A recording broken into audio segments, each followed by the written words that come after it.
Vainqueur à l'applaudimètre. Benoît Hamon, ancien leader des jeunes socialistes, savoure son ovation. Celui qui a le vent en poupe dans les sondages déroule son thème favori qui parle à la jeunesse, le revenu universel.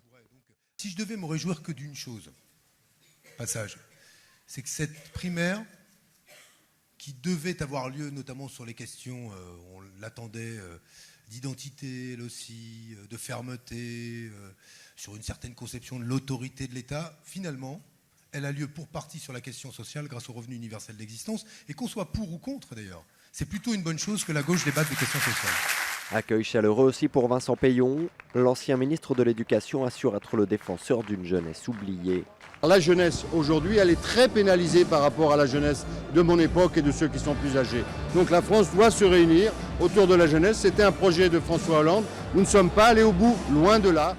Manuel Valls, Arnaud Montebourg notamment, ont tenté aussi de le convaincre, avec moins de succès. Moi, c'est plutôt Vincent Peillon, parce que je trouve qu'il est vraiment, c'est le candidat qui est capable de rassembler un maximum de gens de gauche autour de sa candidature.